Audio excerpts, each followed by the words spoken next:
pag tinanong ba kita ngayon, bukas kukunin ka na ng creator, would you know kung ano yung purpose mo here sa mundo? Purpose ko is as simple as being myself, actually. Remembering who I am, remembering my essence, sans all of the conditionings, and living life to its fullest, na just being. Just being. And hopefully, inspiring others to follow suit.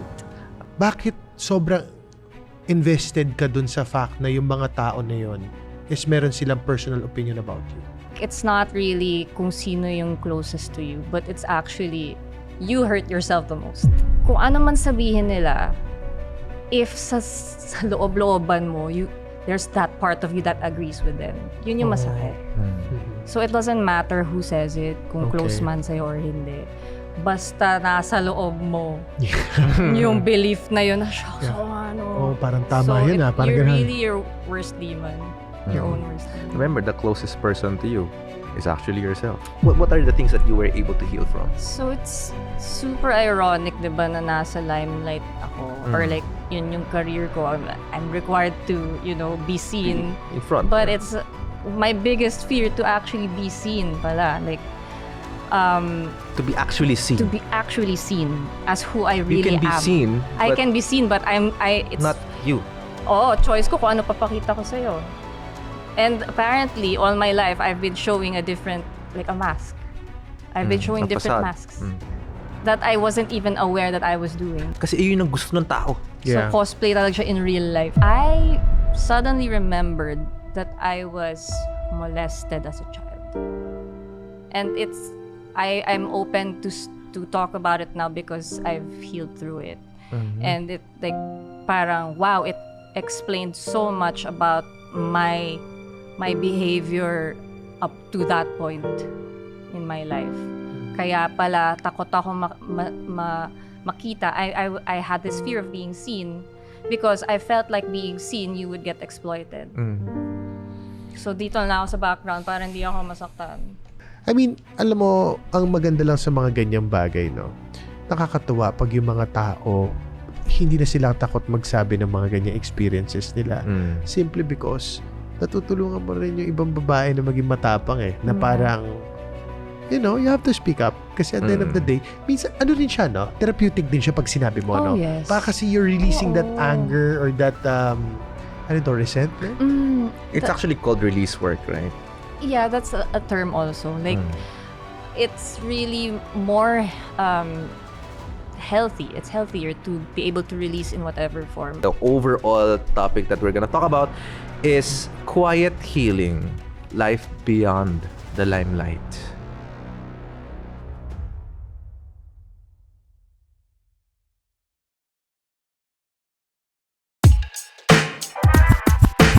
Podcast na naman with Gerald at Brian. Aral lang pulutan sa inuman at kwentuhan. Pinagsamang veterano, parehong talentado. Ihanda ang mic at baso sa lamesa at entablado. Gusto ko ganito, ang kwentuhan lang ay easy. Nagiging totoo, lalo pag naka-whiskey. Pero hinay lang, para goods pa rin ang kidney. Pormahang mabait, pero mga bara ay deadly. Hubat lang ang beat, pero kumakalabit. Hip-hop kalakip sa struggles ko sa streets. Kung usapang patagisan, huwag magbaka sa kalibro. Utak namin hinulman ng kali at sa kalibro. Tara pag-usapan natin dito, kwento mo sa buhay. Kasamang mga folks, ilabas lahat ng tunay. Mag-relax lang tayo, sober man o tipsy. Aral makukuha mo sa Life Over Whiskey. Mula sa baba, ngayon tinitingala. Inakit ko ang bunga, hindi lang basta tumingala. Folks na ngayon ang bata na minsang pariwara. Wala ngang imposible at merong himala. Welcome to Life Over Whiskey Podcast, where we share valuable life lessons and stories you can learn from over a glass of whiskey. My name is Brian. And I'm Gerald. Direk Jay, magandang gabi sa'yo. Magandang gabi sa'yo, sir. Of course, andito pa rin tayo. Obvious naman, sa napakagandang studio ng Triton Entertainment. At nako, alam mo, sa Triton Studio, maraming salamat sa inyo from our directors, no? Kay Direk MJ, Erwin, and also kay VJ. Plus, Exactly. sa lahat ng ating crew dito, maraming salamat sa inyo. And more power, Triton Studios. Of course, hindi mo kompleto ang usapan kung wala ang favorite nating whiskey. None other than Charles and James. Thank you so much, Charles and James, for sponsoring this podcast episode. And without further ado, Direk, today we're joined by someone who wears many creative hats. A gamer, musician, cosplayer, and now a spiritual guide and tarot reader who's been inspiring people to reconnect with themselves through creativity and mindfulness. She's been part of the Philippine creative scene for years, from music and cosplay to photography and streaming, and today, she continues to evolve, blending art and spirituality in such an authentic way. Mga ka-whiskey, mga kalobarkada, please welcome the ever multi-talented Ashley Gosheng Fiao, also known as Ash Lily. Thank you. Grabe yung intro na yun. Welcome. Thank you so much, Welcome Ashley. to me. Thank you. Thank you for having me. And it's a pleasure, Direk. Of course, kailan natin si Ashley because she's known online and gamer din talaga siya. And also a musician. Pero Brian, na-excite na nga ako eh. Dami ko na gusto itanong eh. Topic muna tayo. Topic Sige. natin, pag-usapan natin, the overall topic that we're gonna talk about is quiet healing, life beyond the limelight.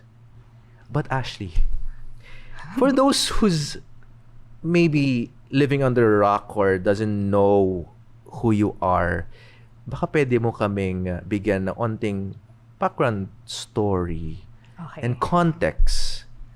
Okay. Simulan natin. Simulan natin. Simulan natin. Nung 3 years old ako. Actually, Talaga ba? totoo. Kasi 3 years old ako nung natuto ako mag-video games. Oh. So, ang galing. Yes. Anong So, console to? PlayStation na joke lang. Yeah. Family computer. So, Famicom. alam naman na natin yung age, Yeah. range, SNES, estimate, SNES, diba? yeah. So, nag-start ako ma-expose sa video games when I was 3 years old because my cousin, si Kuya Lloyd, he was the one who Influence you. influenced me and my sister Alodia.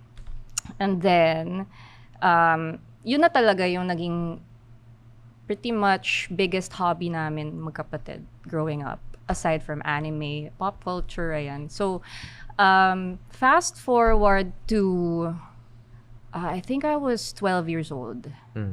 First year high school na nun. And then, nagkaroon ng this thing called cosplay. And at the time, my sister and I and a few friends were part of this anime club called animeclub.com. So, dun kami na-expose to this whole new concept called cosplay. Tapos merong event and then my sister was like, join kaya tayo, ganyan. And ako, since I'm also a fan of anime and video games, I said, why not? Although I'm not really the type of person who wanted attention. Like, ako talaga yung kid na I always wanted to be in the background lang. So, and I also wasn't really the type of person to like to dress up. As in, gusto ko lang talaga ng comfy clothes. I'm always in like a cotton shirt. Pag binibihisan ako ng mom ko nung bata ako, umiiyak ako pag may kailangan mag-costume sa school. So, hindi talaga ako mahilig before. And then, so, nung nag-join na kami ng cosplay competition and then we won, medyo na-propel na kami into the limelight. Just like that. And there was no future for like a career. It wasn't a career back yet. then. Back So then. parang we were just doing it for fun. And then it just so happened na nabibigyan na kami ng projects because And of that. sponsors, yeah. Sponsors. Influencer was not the term back then. Wala pa nung... Anong ano to? Anong year to? This was 2003. 2003. Okay. Yes, 2003. Ito yung mga times, sabi mo, di ba, you love games and also anime. So, kayo yung mga kids na who collects manga. Yes. Okay. Oo. Kasi ngayon may mga mangwa na rin pala. Manhwa, Manhwa, yeah, mga ganun, di ba? Kasi noon, I tried collecting also. Kaya yung mga panahon na yan, medyo familiar. Panahon ng Evangelion yan, yung mga time na yan. Oo, mga Flame of Recca, Yan! mga ganyan. Dragon Ronnie Ball. Kenshin. Yan. Yes. Ayun. Samurai X. Yes. Pero you were saying, Ashley, just picking up what you said kanina, hindi ka ganun ka-comfortable being in the limelight. Yes. Ikaw ba tsaka si Alode are introverts? Oh, yes. Totally. Complete introverts? Complete, introverts. Until now, would you say? Until now, yes. It just came with the job. That we learned how to, project to the camera, ganyan. Pero ako, meron talaga akong fear of public speaking. And I think my sister also growing up, and then nakasanayan na lang din. But, so we were both introverts growing up, but I think I was more of the sibling na would try to become an extrovert kasi naging athlete din ako, and then I played volleyball for my school. And then I was also in a lot of bands. So nag-music na rin. So I would perform na creative rin. person talaga. Since when ka nag-explore into music? I joined my first band when I was in first year high school also. So high school din? Kasabay yes, nung sabay-sabay. cosplay? Yes. Ish, shit, yeah, oo. kasabay halos. Era. Nauna yung music kasi I learned how to play the guitar when I was in grade 7. And then Okay. I would have voice lessons started when I was younger. Nung mga 5-6 years old. Ano yung, curious ako na, ano yung bonding nyo ng family magkakapatid? Kasi sabi mo, natututo ka mag-family computer, diba? Yes. Gaming talaga yung pinakauna. Yes. Right? Gaming. You would say na bonding nyo yung gaming. Music ba? Hindi kayo nag-bonding over music? Music also, kasi my mom and dad met through music actually. So my mom is a singer, and my dad, mahilig lang talaga sa music overall. Siya yung nag-set up ng mga sound system. So they met through a common friend's wedding. So my dad was in charge of the music, the sound system, and then my mom sang for that wedding. Tapos dun sila nag-meet. So yun, music talaga is a big part of our family. So nagbabond din kami through that. Aside from, video games yung sunod, I guess. Kasi it's just me and my sister sa immediate family namin na naglalaro talaga. I can just imagine, mga nilalaro nyo siguro puro RPG, no? Oh, yes. Mga Final Fantasy. Oo, Final mga ganyan. Fantasy talaga. Xenogears. Ayun, hindi. Hindi. Mga Secret Legend of of Mana. Dragoon, ganun. Chrono Cross. Chrono Trigger. Chrono Cross na kami, Chrono Cross nag-jump na. na kami doon. But yeah. Yun ang hindi mo alam sa akin. Dati akong gamer talaga, bro. Oo nga eh. Grabe. Alam mo yung Tsaka mga Alam anime mo fan. yung hindi ko nga alam yung mga... Naabot ako naman yung family computer. Pero Super Mario. Hoy, hindi yung mga naman family lalaro. computer pinag-usapan. SNES na yun, ha? SNES na Sega, yun. ganon. Sega. PlayStation. Yes. Yung family computer, yun yung first naman namin talaga. Yeah. I mean, So, yeah. So, I guess, Bri, ano ba ang ating mainit na topic? So ito nga, Ashley, kilala ka kasi ng mga tao. You've built this brand new. Ako, napapanood ko din yung mga music covers mo in the past, honestly. Di ba? But tatanong ko lang, before tayo pumunta doon, do you ever go back to some of your videos and listen to yourself? Whether it's your music covers, your old videos. Kasi ang tagal na ng creator eh. Yeah. I'm curious kasi for sure tayo. In the We future, always do that. We look back. Na parang, And shit, review. parang hindi pala okay to. Or minsan naman, cringe ka. or minsan meron din ganito, ha? Oh shit, ang galing pala nito noon. Parang dati kinikriticize ko to, pero okay pala to. That's true. May ganun din, May diba? ganun nga. May ganun din. Bago ko tanong yung mga tatanong ko, ikaw ba sa tagal mong nakikreate, do you ever look back and say, I wish I haven't done that? Or nakikringe ka ba? I wouldn't say I wish I wouldn't have done anything. Pero, let's say, babalikan ko, parang curious ako, ano nga ba yung pinagagawa ko dati? Matignan nga uli. Meron akong SoundCloud, tapos nandun lahat ng mga old covers ko. Yeah.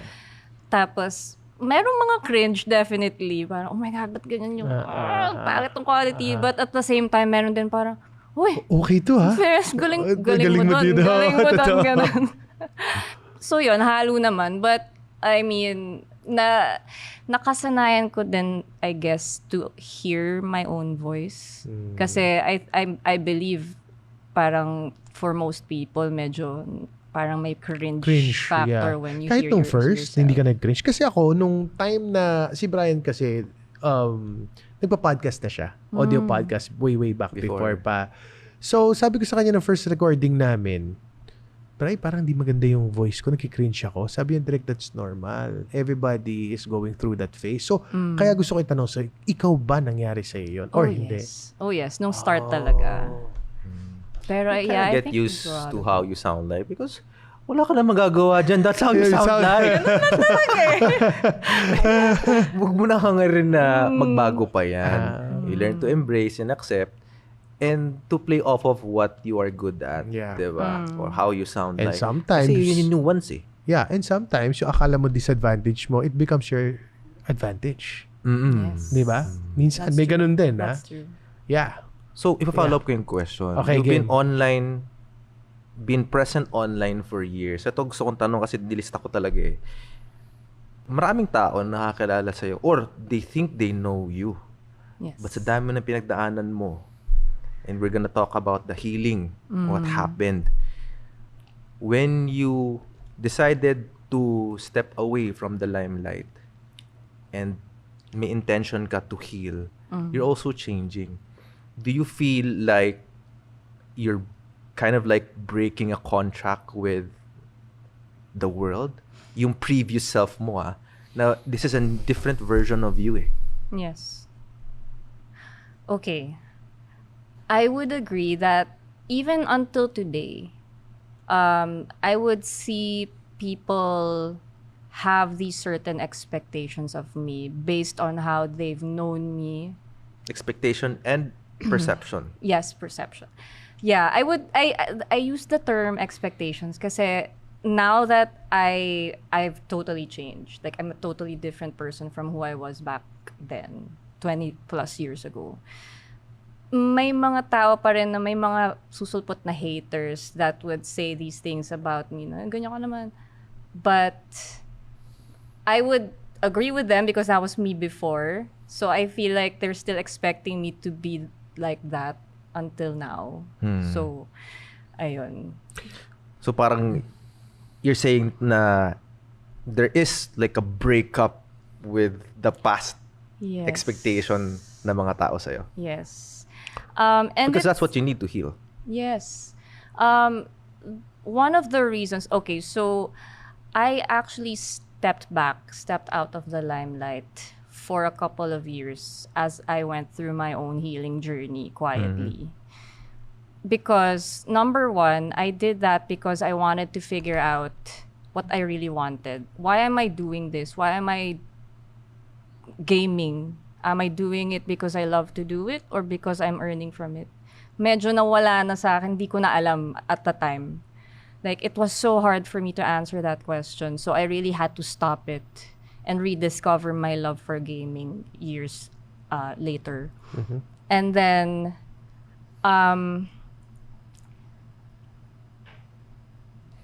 I also, I would admit, medyo natakot din ako for a time sa kung anong sasabihin ng mga tao sa akin na parang, oh, ano na, nag-spiritual na siya, ano na nangyari sa kanya, ba, parang nababaliw na ba siya.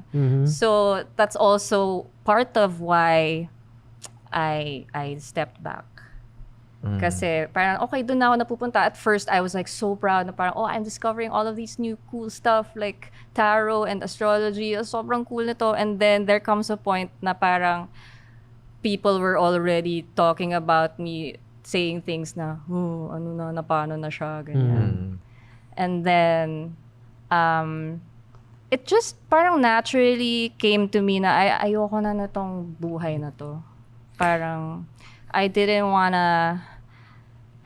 like the spotlight anymore. Once it came to a point na na-realize ko na I was doing this, a big part of it was for validation. So for people's approval. Yeah. Yeah. And then when I addressed that part of me, parang biglang, bakit ko pa ginagawa to? So dumating ako sa point, why? What's the point? So, would you agree na it's liberating also? Oh, yes. No? Na Sobra. parang yung kung ano yung gusto mong gawin and kung ano ka na talaga, not because of other people's approval. Yes. Kasi, Pero aminin mo, natakot ka din. oh yeah, sobra. I still am, honestly. Kasi marami pa rin, even if sabihin ko na, wala na akong pake sa sasabihin ng mga tao about me. I mean, I'm at this point na, kasi before, total people pleaser talaga ako eh. And then, I'm on that journey of rising above that part of me. And hindi pa rin siya 100%, I would say. Healing is a lifelong journey. So, I wouldn't say na totally hindi na ako nagpi-people please. It still comes and goes. But now, it's parang faster na I catch myself. Okay. You faster. recognize kasi the patterns. I want to understand something, Ashley. Di ba nung time na parang natatakot ka, tapos parang napapagod ka na rin sa mga comments sa'yo ng mga tao. I mean, wala kang, hindi mo ba, curious kasi ako, bakit ka naapektuhan? Technically, hindi mo naman sila kilala eh. Yeah. Di ba sabi nila, parang the person who can really hurt you is someone that is close to you, Yeah. which is close to your heart. Yes. So, ang question ko, those people who comments sa wall mo, you don't know them. You don't Yes. have any personal relationship. So, I want to understand, or we want to understand, even our kawiskis, bakit sobrang invested ka dun sa fact na yung mga tao na yun is meron silang personal opinion about you? You know what? I think it's not really kung sino yung closest to you, but it's actually you hurt yourself the most. Pag kung ano man sabihin nila, if sa loob-looban mo, there's that part of you that agrees with them. Yun yung masakit. So it doesn't matter who says it, kung close Okay. man sa'yo or hindi. Basta nasa loob mo yung belief na yun, shucks, ano. Parang tama So yun parang you're ganun. really your worst demon. Your own worst demon. Remember, the closest person to you is actually yourself. Yeah, I would agree. So, paano yun? Siyempre, quietly healing ka nga, diba? So, siguro, ang first step na ginawa mo dyan, correct me if I'm wrong, ha? Accepting that these things had happened. Yes, and also maybe, hindi ka na rin siguro masyadong social media at some point. Oh, yeah. Yeah, o yeah. nag-detox ka for a while. Nag-detox, Yeah. yes. And then number 3, maybe, I don't know, siguro, nag-meditate ka? Or yeah. maybe nag-retreat ka? So, can you share your journey with us? Okay. Share your so- journey, pero ano lang share your journey, pero ano ba yung mga dinetox mo? Ano yung mga binitawan mo? Yeah. Before ka nag-undergo ng detox journey mo. Okay. Sige, sisimulan ko yung why I was interested in all of this in the first place. So, magsisimula ako sa nung 8 years old ako. Okay. Mahilig na talaga ako sa mga magic and stuff. If you guys are familiar with mga witch movies and shows Yeah, like The Craft, Charmed. Charmed, yeah. So, yun yung panahon na kasagsagan ng mga ganun na shows. So, I was really into that as a kid to the point na I would go to National Bookstore on my own, grab a book na spell book. Meron nang ganun nung time na yun. Yeah, so yun, I would delve in that for a while, for a short while. Because I thought it was just a phase. But, I mean, as a gamer, as an anime fan, I mean, na talaga ako, mahilig na talaga ako sa fantasy worlds. And then, fast forward to the pandemic, because I've been independently living a few years before the pandemic hit. And then, 1 year into it, I decided to go back home to our family's home. And then, so pumasok ako ulit sa luma kong bedroom, and then I found my old magic stuff when I was a kid. So sabi ko, ang cute naman ito. I remember, nagko-collect pa ako ng crystals nung bata ako. So now that I'm older, and then I was at the peak of my career at this point, sabi ko, okay, may pera na ako pang collect ng crystals ulit. So I decided to, sige, balikan ko nga tong hobby ko. So punta ako sa Instagram, nag-order ako ng mga crystals, nahanap ko lahat ng mga crystal stores. And then there was this one store owner who just replied to me sa order ko, na inosenteng order lang. Sabi niya bigla, you're an empath, you're a ganyan-ganyan. Wrong send ba yun? Ano to? What's all this? Tapos doon na ako namulat. Random yun? Sobrang random. Sobrang... Pero di ba usually an empathic person is someone na you can sense yung nafe-feel ng isang tao eh. That's Pero Yes. paano yun? Online eh. Hindi, yun nga. Kaya nga, nagulat so, din ako medyo, eh. dan pala, Na-creep out ka powerful. at the same Syempre, parang ano yun? Bakit mo sinasabi yun bigla? Yeah. Tapos, parang he blurted out random stuff about me supposedly. And I was like, wrong send ba to? Ganyan. And then, apparently, that guy is a strong psychic. And then, nung nakilala ko siya, I learned under him for a time. So, doon ako nag-start sa spiritual journey ko. So, yung entrance ko is through the mystical side of things. Kasi mahilig nga ako sa magic, crystals, and stuff. So since you're going through that phase, dun mo nilagay energy mo para Yes. you won't notice the bashers or the haters. At that point, wala eh. Wala akong bashers nung time na Okay. yun. Kasi I was really at the peak of my gaming career at that point. So, parang, since pumasok ako sa, cool to kasi, magic, parang, wow, mystical, magical stuff. And I believe my audience at that time resonated with that kasi gamers eh. So, parang, these people would understand because they're also into magical things, fantastic. Nag-cosplay ka din. Exactly. Correct. Mystic yan. Until, so natuto na mag-tarot doon, astrology, until I find myself in healing, which I didn't know what it was at the start. Parang napadpad lang ako doon randomly when after one night I journaled. Sabi ko, I'm ready to reach my highest potential, something like that. I want Your higher to- self. Yes. So yung higher self ko, yung kausap ko nung nag-journal ako. So I told my higher self, please put me on my highest timeline. I'm ready. Let's go do some cool shit. That's exactly what I want. Wow! Powerful! Sa game na, ready na ako. And then 3 days later, a friend of a friend introduced me to my current mentor in healing. And the rest was history. As in, tuloy-tuloy na ako dun sa community na yun because that's where I learned what inner work was. And I was like, ano to? Parang para sa akin ba to? Kasi when I entered that community, it was through a workshop. So may mga classmates ako. And then what happens in these workshops is that I learn all of these new concepts, mga esoteric stuff.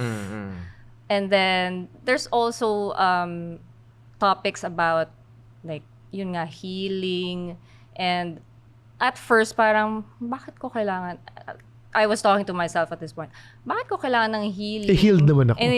Maayos man buhay ko. Wala naman ng problema. Ang ganda ng career ko. Ang dami kong pera. Maayos yung pamilya ko, buo naman. Maayos naman yung relationship ko at the time. So parang, why? And then, ang pinaka-tumama sa akin was about my insecurities because quietly, I already mentioned this earlier na meron talaga akong fear of public speaking. Feeling ko, basta marami akong insecurities at the time. And dun, first time kong marinig na it's possible pala to rise above any insecurity because you're the only one who can get yourself out of that. I thought at the time na normal lang, lahat naman tayo may insecurities, but now I know that it's possible to actually love yourself through them to the point of rising above them. Yeah, accepting din yung mga perceived mo na things are not so good about yourself. Yes. Insecurities yes. yan eh. Parang that's the cards that have been dealt with you. Or maybe that's really who you are. Tsaka it really depends on everything that you've been through your whole life. Like for example, baka nasabihan ka ng tanga ka nung bata ka, 'di ba?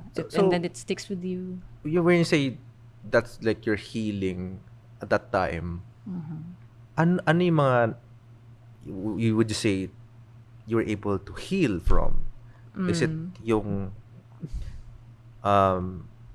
parang you're able to like vouch for yourself and be seen, be open na, introvert ako, yes. Di ba parang ganon? Yes. Like, what are the things that you were able to heal from? So it's super ironic, 'di ba, na nasa limelight ako or like yun yung career ko. I'm required to, be seen. In front. But yeah. it's my biggest fear to actually be seen pala. Like To be actually seen. to be actually seen as who I really You can be am. seen, I but can be seen, but it's not you. choice ko kung ano papakita ko sa'yo. And apparently, all my life, I've been showing a different, like a mask. I've been showing a different facade. masks that I wasn't even aware that I was doing. Ang deep nun, dire, puta. So, kasi like, nag-cosplay din siya eh. Yeah. So, isipin mo psychologically, you're used to putting different faces. Yes. Different, like, facade and makeup to be different. Yeah. Kasi yun ang gusto ng tao. Yeah. So, cosplay talaga siya in real life. Yes. Cosplay in In real real life. life. Yeah. So, you recognize mo na, oh my gosh, this is not who I am. Sino ka ba talaga? Yun ang tanong. Yeah. Yun ang Ngayon, bakit pinakamahirap. sila alam mo na kung Alam mo sino ba? ka? Alam mo na? Yes. I am who I am. So, okay. May follow-up question yung sinabi mo. Pag tinanong ba kita ngayon, bukas kukunin ka na ng creator, would you know kung ano yung purpose mo here sa mundo? Purpose ko is as simple as being myself, actually. Remembering who I am, remembering my essence, sans all of the conditionings, and living life to its fullest, na just being. Just being. And hopefully, inspiring others to follow suit. Alam mo, simple yung sinabi na kanina. Like, sino ka ba? I am who I am. am. Pero alam mo, malalim yan. Yeah. You are who you really are. Kasi, sorry, just Go to sing it. Kasi, you can answer like, sino ka ba actually? I'm a musician, I'm a cosplayer, but no, those are just titles. It can change. So, I don't consider myself any of those things. Ang ganda sinabi mo din, just to add, you asked Derek on purpose na we actually asked her prior to this. Ang sinabi mo, to help people remember who they are. Galing. Yes. I think that's profound in the sense that a lot of people have forgotten their true selves. Yes. They have been conditioned to live a life that does not belong to them. Exactly. So, you were able to reclaim, how to speak. Yes. But it takes a lot of work. It doesn't happen overnight. As in, kailangan mo i-shed layer per layer. It took me years. I've been on this path. I've been diligently doing the inner work for more than 4 years straight. And it really takes a lot of... It takes a Effort? decision talaga. As in, you have to decide na I wanna do this. Hindi siya parang, gusto ko lang, tapos you don't do the work. Hindi eh. Yeah. But I want to understand one more thing eh. Kasi when you said kanina, quietly healing ka from, let's just say, from your, kunyari lang, basher, haters, di ba? Pero how about naman yung personal mo? Mayroon ka ba naging problema sa childhood mo? Meron ka ba naging problema sa love life mo? Parang we want to know, we're curious kung saan nang galing yung healing journey mo eh. Bakit ka pumunta dyan? May trigger points yan eh. Okay. Family ba? May instance ba sa family? What are those triggers mo? Okay, so di ba na-mention ko kanina, parang feeling ko wala naman ako trigger, bakit ako mag-healing? And then, nung nagsimula na ako sa entry point na yung insecurities ko, na parang, bakit nga ba? And then, I would backtrack. And then, as much as I was living in the illusion that I was living a perfect life, no, I was not. Parang, it was on paper, sige, parang, my life is better than other people's lives. Parang, di ba yung sinasabi na maging thankful ka na lang kasi ang ganda ng buhay mo, ganyan. Compared, that's what I kept on hearing my whole life. Maganda yung buhay mo compared sa iba, maging thankful ka na lang. Wala kang karapatan maging sad dyan kasi yung iba mas Hindi kumakain ng 3 Invalidate beses. ka na, no? Exactly. So parang wala ka ng karapatan. Karapatan para maramdaman kung ano Yeah. dapat maramdaman. So parang to a point na yun, naniwala na ako na perfecto yung buhay ko, maganda yung buhay ko. But sige, babalikan natin yung isang point sa childhood ko it was a repressed memory that was unlocked a year or 2 into my healing. I don't think I ever talked about this in public, but I'll say it now. Okay. I suddenly remembered that I was molested as a child. And I'm open to talk about it now because I've healed through it.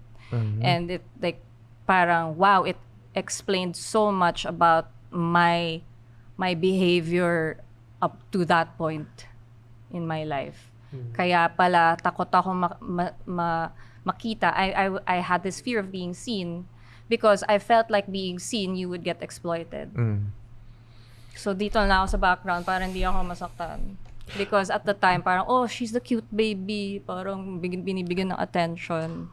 Parang naging mentality mo na you won't let other people have the chance to do that again. Yeah. Yeah. Psychologically. Grabe, I was around 2 years old at the time, naalala ko. And then I confirmed with my parents that it happened nga, ganyan. How did it take it? Anong nila, reaction nila nung nalaman nila?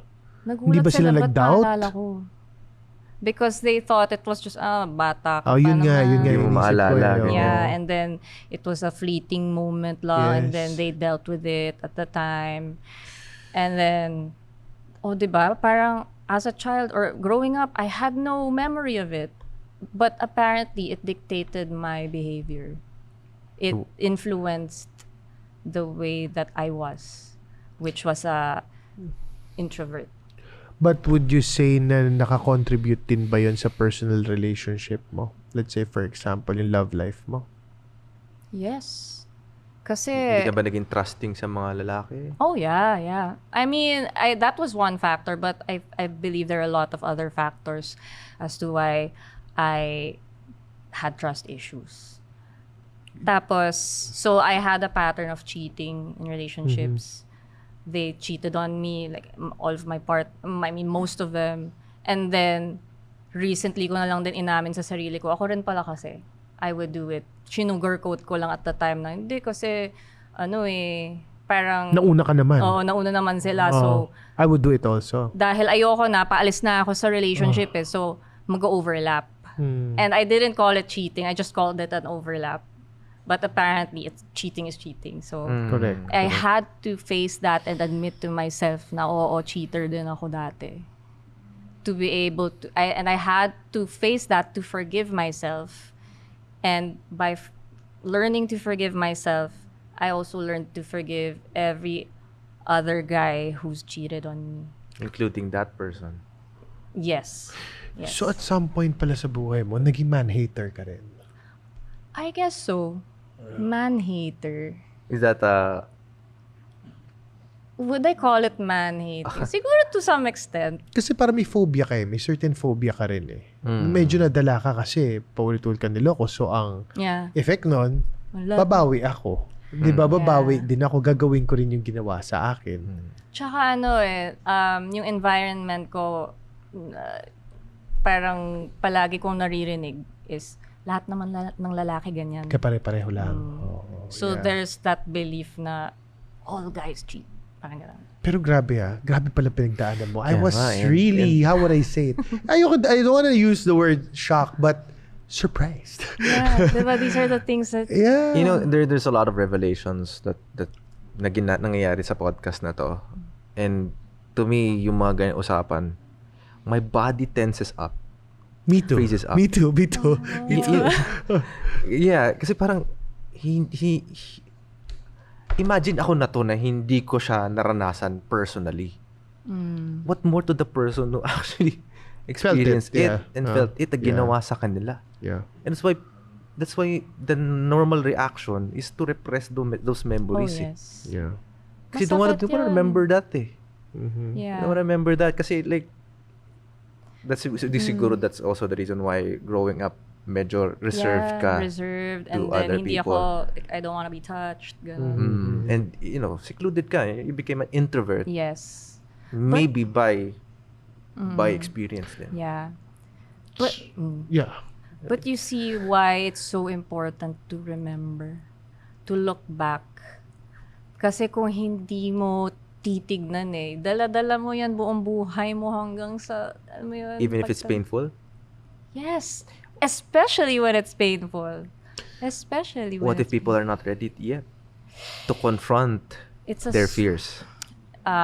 It's a soul choice. Soul choice. It's a soul choice. I would say that healing is for everyone. Like this work, looking into your own traumas, your own shadows. I would really recommend it to everyone because it's as you heal yourself, you heal the world. But there was a time in your life na ayaw mong pag-usapan yan, ano? Parang nahihiya kang sabihin yan. Oh, yes. So, you growing up ba, let's say, yung mga college friends mo or your barkadas, do they know about it? Nung ano ka na, may mileage ka na, ibig sabihin sikat ka na, sinasabi mo ba sa kanila? Or just recent mo lang to? Recent lang to. As in, walang may alam from my past life. So, until now, dito mo lang sinabi sa podcast na to? Yes, and sa community ko of healers. I mean, I processed that Yeah. with Privately my... pa nun. Yeah. Privately. Medyo publicly. Yeah. Hindi, publicly talaga to. Medyo. Yeah. Yeah. So, wow. I mean, alam mo, ang maganda lang sa mga ganyang bagay, no? Nakakatuwa pag yung mga tao, hindi na sila takot magsabi ng mga ganyang experiences nila. Simply because, natutulungan mo rin yung ibang babae na maging matapang na parang, you have to speak up. Kasi at the end of the day, minsan, ano rin siya, no? Therapeutic din siya pag sinabi mo, no? Yes. Para kasi you're releasing that anger or that, resentment. It's actually called release work, right? Yeah, that's a term also. Like, it's really more healthy. It's healthier to be able to release in whatever form. Ako, I journal every day. That's one form, yeah. Yeah. So, kasi by my design, kasi we were all designed differently, we're all unique individuals. But for me, what works best for me is when I write it all down. Kasi if it stays all in my head like mush, lalong dun nagkaka-anxiety. Because like, I don't understand what's going on. But once I verbalize it through paper, kailangan paper, hindi pwedeng type. Yeah. Like, dun siya. When you verbalize it, it doesn't negate naman what happened to you, but it disempowers that experience. Mas mas nakokontrol mo na. Mas kumbaga, you're taking ownership, and that doesn't hold power over you. Yes. Yeah. You hold the power over it. Yes. Yes. You know? Yeah. Kasi first of all, by being able to release it, mas naiintindihan mo Like, when you get to talk about it, when you get to write about it, it makes it easier for you to process, to understand, ano mga ba nangyari sa akin? Imbis na like, it's all there, tas kung ano-ano ng detalye yung na-add mo, or, di ba? Tapos meron ka na sariling narrative sa utak mo na pagsanga-sanga ng pangyayari. Mas nagiging exaggerated na yung kwento sa utak mo kasi kung ano na naiisip mo. Exactly. Pero grabe lang. Parang, yung lahat tayo, meron talagang kanya-kanyang storya or a past na kailangang harapin. Kaya alam mo minsan pag sinasabi ng mga tao, Bray, na yan lang ang problema mo, kami nga hindi kumakain ng 3 beses isang araw. How do you know that the person speaking sa camera doesn't have a problem or probably bigger than your problem? Diba? Hindi porket nasa social media, hindi porket I would say artista or kung sino man is eliminated ka na sa problema. Hindi That's ka not the immune. case. Hindi ka immune. Hindi ka immune, di ba? So parang tama rin na we have to be kind to everybody because at the end of the day, hindi ko nga alam. Ako nga if I see your social media account, I would always say, wow, this person has a perfect life. Popular, gamer, ang saya, di ba? Tapos musician, di ba? Creative. So parang, may pera. So ano pang hahanapin mo? Pero hindi ibig sabihin na gano'n, wala siyang problema. Di ba? One of the medyo pet peeve ko yan, I hate the most yung ako nga. No, ako nga Yeah, may comparison. Parang, Ako nga. Ganun. Kami nga. I mean, those are medyo traditional mindset that we have to hindi naman eliminate but be mindful of kasi we are taking away the experience dun sa tao na yun. Correct. Pinagdaanan na yun Yeah. And yung tolerance That's her levels story. is different Yeah. than that person. So let's not invalidate the other person's problems and challenges in life. Diba? Instead of saying na, ako nga. Yeah. At kukunin mo pa, kumbaga, you want the spotlight to yourself, then recognize mo and be kind to that person. Siyempre, yun nga yung value of having empathy. yeah. Diba? It's important kasi you wouldn't really know the gravity of the weight na dinadala ng tao kung hindi ka naman ikaw mismo pinagdaanan yun Kaya huwag mong sabihin yung ako nga. Hindi mo lang pinagdaanan niya Yes, Yes, exactly.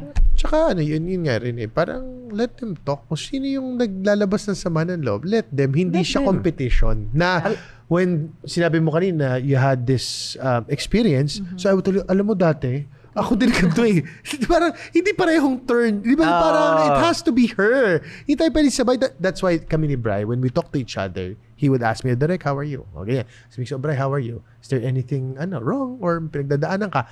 I would let him speak. Pagka naman kinamusta niya ako, and then alam kong medyo tapos na kami sa topic about him, then he would ask me. Then I would tell him. Pero if he doesn't ask me, hindi ko sasabayan yung energy niya. Ano niya yun kumbaga, moment niya yun kumbaga, nasa kanya yung main cam, huwag mong kunin. Di ba? I think yun I mean, this tayo, we share that kind of trait na empath. Yes. Na we listen when we need to listen. Yes. We can show up, be seen, but when it's time to listen, you listen. Yeah. Yes. And it's allowing people to be more open and allowing people to choose to be seen. Yes. Yun nga repression comes from not being able to express di ba? Yeah. Repression is not being able to express. So it's important that you're able to do that in a space that will allow you to. Correct. Hindi pwede yung express ka tapos in-invalidate ka na. Kaya talaga re-repress mo na nare-repress Yeah. That's the challenge. Siguro in line with that, ano ba yung grupo na sinasabi mo that you're really parang nakatulong Yeah. sa'yo? Yeah. O kasi like, for example, kami ni Bri, syempre, nasa social media rin kami as podcasters. So what if kami may ganun pinagdadaanan, how can we grow from that? Sa mga kawiski natin. Or mga kawiski natin. So it's called We Are Pathways. It's a community. We call ourselves a human transformation platform. Kasi we guide people, we guide souls through their transformation journeys. And it's really alam kong gasgas yung term na safe space, pero kasi once you go into, let's say, a workshop, may mga sharing dyan naturally ng mga pinagdadaanan. And it's, wala kaming husga. Whatever you're going through, kung ano mang i-share mo, there are no judgments because we understand that once kasi na overcome mo na yung judgment mo sa sarili mo, there's no reason to judge other people. There's no reason to project on other people. So kung ano yung pinagdadaanan ng ibang tao, that's their story. And it's not for us to judge them for it. And in fact, we applaud these people for being vulnerable because Yeah. vulnerability is really a superpower nowadays. Mm. Not everyone is ready to be vulnerable, and that's okay. It's really scary, but once you learn to be vulnerable, grabe lang yung kaya mong, yung evolution na kaya mong Yeah. maabot. Parang Pokemon lang. So, pwede kang mag-evolve to another, Kumbaga, rin feeling ko yung abundance sa'yo, mas pumapasok. Walang block. yes. Blocks, yeah, I love that. Oo. Exactly. Diba? Kasi parang mas free ka eh. Kasi ang abundance, so if you've heard of the universal law, which states as within, so without. So whatever happens in your inner world is what, parang yun yung nangyayari sa labas. And vice versa. So if you are trying to manifest abundance on the outside, look into your abundance from the inside. Gaano mo ka vina-value yung sarili mo ba?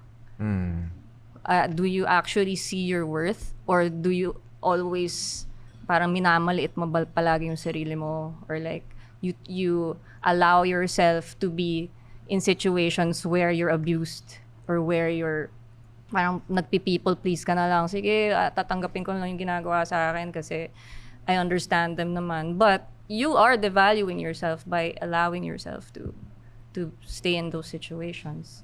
So there's a lot of things to look at when you're trying to cultivate that abundance from within. I have a question. Did you ever try yung Reiki healing or even yung hypnotherapy?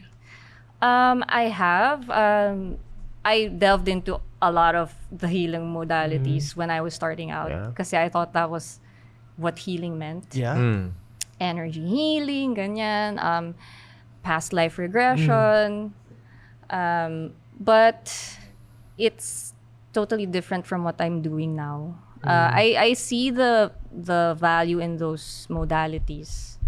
But for me kasi, the healing modality that really benefited me the most is inner work talaga. Okay. So it's not really specifically an energy healing. So you would say that you practice. explored pa rin naman I what would did. work for you. Yeah. Kasi I'm the type of person na gusto ko mag-aral na kung ano.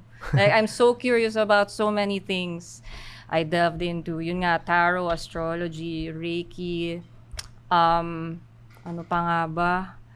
Iba-ibang types of magic. So, basta marami yan. Super dami. Yeah. Like, it's a rabbit hole. Yeah. And, yeah. Masasabi ko talaga, what I stuck with is, inner work. Love that. I think it's about time, Direk. Yeah. We're gonna ask Masyado you... masarap ang kwento Oo mo. nga eh. Parang tuloy-tuloy lang to. Yeah.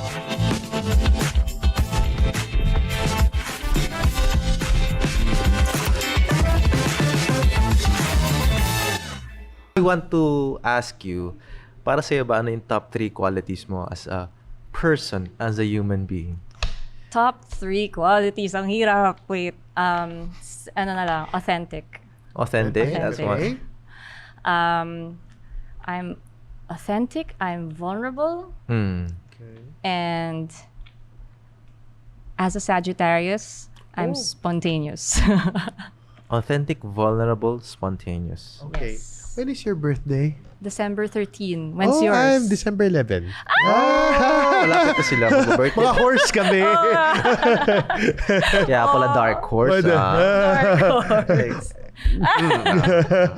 Oo na lang siya. TBD kasi may basta. May meron ako yung announce soon, but soon to be okay. advised. Anyway. Kaya dark horse. Yes. Okay, so you said authentic, Yes. vulnerable, and spontaneous. Saan mo kinamit yan sa buhay mo? Or how are you practicing that in your everyday life? Sige, I'll start with the spontaneous one. I'm really a go with the flow type of person. As in, favorite kung sabihin is bahala na. I think I've said that phrase. Kasundo. Yeah. Kaya masaya ako na walang structure yung usapan natin. Alam mo ba, nung sabi nga niya na mag-guest ka sa amin, sabi ko, you know what, Bri, I think magkiklik kayong dalawa. Oh! Malinis din ako eh. Yun, Ako yung sobra. tipong pag may mag-hike bukas, tatawagan mo ko tonight. Tapos mga 5 hours from now. Kasama ako. Pag-ibig ako. Oy, that's what we did sa Buskalan. Tara, Yung yeah. ginawa natin sa Buskalan. Tara na. Yeah. We interviewed Wang Od. So, For the pag podcast. nag-decide lang kami, bukas, tara, interview natin si Wang Od, akit tayo ng Buskalan. That's what we did. Oh, that's crazy. Yeah. Baka meron ka ring Sagittarius placements. Hindi ko, tingin ko. Taurus ako eh. Uy. May. Oo. Baka kasi meron sun sign, may moon sign. Baka meron. That's not yet familiar to me, but I'm open Usap to tayo learn more mamaya. about it. Tsaka papabasa ako sa kanya. ako rin. Why? Pero alam mo, hindi ko na makakalimutan birthday mo kasi 2 days Oo after my nga. birthday. Okay, ako din. Yes, after. You know what? I'm so bad with names. Pero yung mga birthday, like mga zodiac signs, alam ko yan lahat. Talaga. What works for you? And yun eh. So, Yan. I think it's about Yeah. time. Dito na tayo sa ating segment called Kwentong Mental Health. Kwentong mental health. So, ikaw, kamusta ang mental health mo? This, we have lifeguards here in partnership with Untolds. Available over TikTok, Shopee, and Lazada. Kung nasa TikTok siya, check out mo na sa Yellow Basket. And of course, we'll let you pick one card.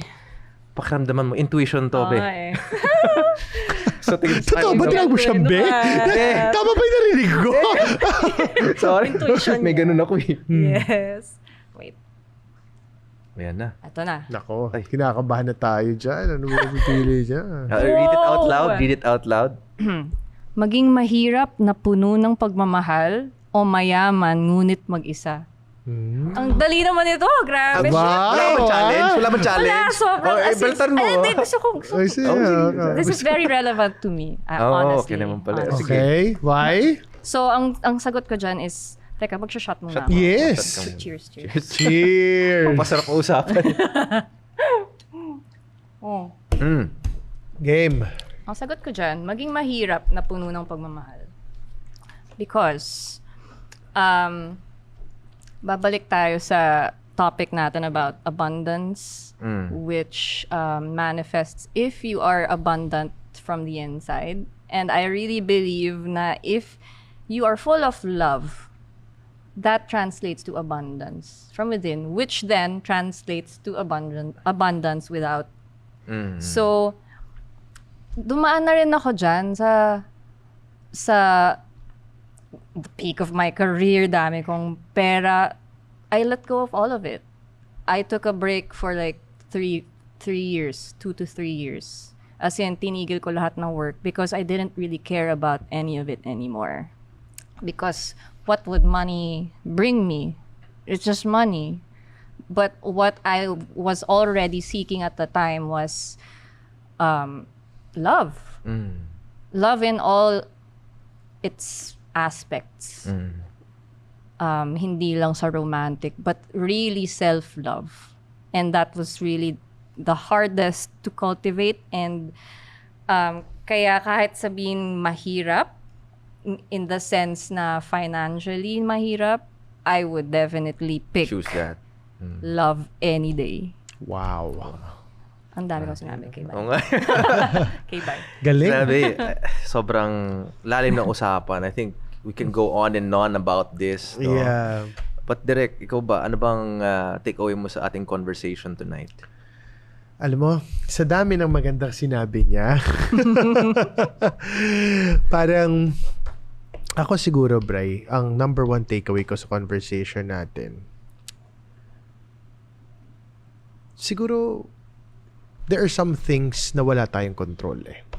Like, kung ano yung mangyayari sa childhood natin, kung sino yung mga tao nakahalubilo natin nung bata tayo, wala tayong choice. Dahil yun ang dinala sa atin ng panahon kung sino tayo ngayon. But one thing is for sure, we have the control for our future. What we do now. What we do now. Kumbaga nasa sayo yun kung gusto mong puntahan yung higher self mo. Or be stuck doon sa sitwasyon mo o doon sa mga pangyayari sa buhay mo. So mga ka-whiskey, sabi nga ni Ashley, release. Release. Oh. Yeah. So that's my learning na parang parang wag mong piliin mo wag ma-stuck sa sitwasyon kung ano man yung naging pathway mo nung bata ka. Yeah. Ako, meron akong naalalang quote that I saw and I think it's relevant to our topic. Sabi dito, unless you learn to face your own shadows, you will continue to see them in others because the world outside you is only a reflection of the world inside you. And maybe this is a sign for you to start remembering yourself, remembering the child you once was. Isipin mo yun, like the child you once was. The child who maybe loved something that you completely forgotten about. It's time to revisit that part of you because you deserve the love, all the love that you desire in this world. That's my takeaway. How about you, Ashley? Sa usapan natin. Takeaway? Ang saya niyong kausap. Salamat. Yun ang takeaway natin. And I guess, for me, I just want to thank you guys for allowing me this space to be vulnerable and to be able to share my message din. Kasi, yun nga, isa sa mga part of my purpose in life is to help others remember who they are. So I believe that this conversation that we had could definitely help people then, I guess, in one way or another. Yeah. Start thinking about Pero kami ni Bri, we're going to themselves. send you purple light. Purple light. Positive aura. Oh, wait. Oh, yeah. Kilabot. Yeah. I know what you're saying. Yeah. Interesting. Yeah. Okay. So anyway, before we wrap up the show, ano ang message mo sa younger self mo? Sa 2-year-old self mo? Aww. It's okay to be seen. It's safe to be seen. But I understand how you feel. And you are gonna go through so much shit. I'm not trying to scare you, but I'll be here right by your side every step of the way. We are safe. Iiyak si Imagine Bri. mo, parang nina-imagine ko siya tapos yung maliit. Yeah. Like, alam mo yun, there's Yeah. like a practice kasi na ganun na parang you see the younger self, younger version, despite of what you've been through. But look at her now. May reassurance siya sarili niya. Alam mo yun, parang you're reassuring that past version of yourself that everything's gonna be okay. I'll be here with you every step of the way. Yeah.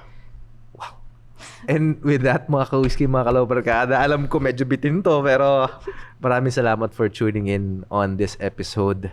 Sabi nga na Direk, pag naka-whiskey ka, Mas open ka. and of course, mga ka-whiskey, always Stay pogs. stay pogs. Cheers, guys. Cheers. Cheers.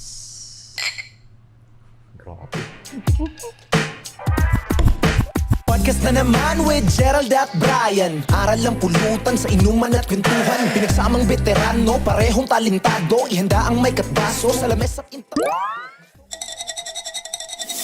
Big Eyes Production.